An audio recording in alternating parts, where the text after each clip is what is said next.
নমস্কার, উচ্চ মাধ্যমিক 2024 সমস্ত প্রিয় ছাত্রছাত্রীরা। তো কমার্সের স্টুডেন্টদের জন্য পরবর্তী পরীক্ষা কিন্তু অ্যাকাউন্টেন্সি রয়েছে এবং এখান থেকে কিন্তু তোমার স্কোরিং সাবজেক্ট ভালো নম্বর কিন্তু তুলে নিতে পারো। এখান থেকে আমি তোমাদের গুরুত্বপূর্ণ কিছু প্রশ্ন তোমাদের দেখিয়ে দিচ্ছি। এই প্রশ্নগুলো অবশ্যই দেখে যাবে। অনুমোদিত মূলধন এবং অসঞ্চিত মূলধন কাকে বলে এবং এর পার্থক্য লেখো। কোম্পানির শেয়ার এবং অবহার বিলের প্রধান শর্তগুলি কী কী? শেয়ার, ব্যক্তিগত বিল ব্যবস্থা কাকে বলে? ইম্পর্টেন্ট কোশ্চেন তোমরা কিন্তু স্ক্রিনে দেখতে পাচ্ছ। প্রত্যেকটা প্রশ্ন কিন্তু আমি তোমাদের খুবই কমন দিয়েছি। এখান থেকে কিন্তু পরীক্ষা কিন্তু কোশ্চেন তোমাদের চলে আসবে। কমন প্রশ্ন তোমরা কিন্তু দেখতে পাবে। এটি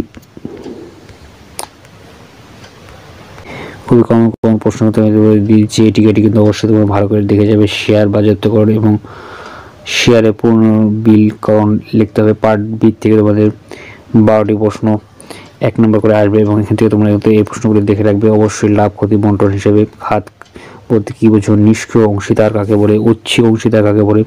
প্রগতিশীল মূলধন হিসাবে বলতে কী বোঝো? প্রত্যেকটা কমন রয়েছে। সুনাম বলতে কী বোঝো? সুনামের দুটি উদাহরণ সহকারে লেখো। ভোগ অনুপাত কী এবং অতিরিক্ত মুনাফা বলতে কী বোঝো? ইম্পর্টেন্ট কোশ্চেন তোমরা দেখতে পাচ্ছ।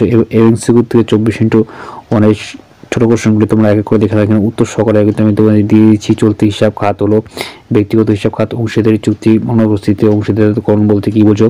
ঋণের ওপর সুদ এবং ভারতীয় অংশীদারি আইন চালু হয় কবে? 1932 সালে। অংশীদারি প্রতিষ্ঠানের সর্বনিম্ন সর্বোচ্চ সদস্য সংখ্যা হলো 2 জন এবং সর্বোচ্চ হলো 20 জন। ব্যাংকের প্রতিষ্ঠাতার ক্ষেত্রে সর্বোচ্চ সদস্য সংখ্যা কত? 10 জন।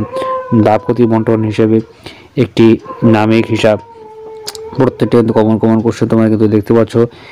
এখানে কিন্তু দেখতে পাচ্ছ ভোগানুপাত হলো নতুন অনুপাত এবং পুরনো অনুপাত এবং ত্যাগ অনুপাত হলো পুরনো অনুপাত এবং নতুন অনুপাত। খুবই কমন প্রশ্ন কিন্তু আমি তোমাদের পরীক্ষার জন্য দিয়ে দিয়েছি। ধন্যবাদ ভিডিওটি দেখার জন্য।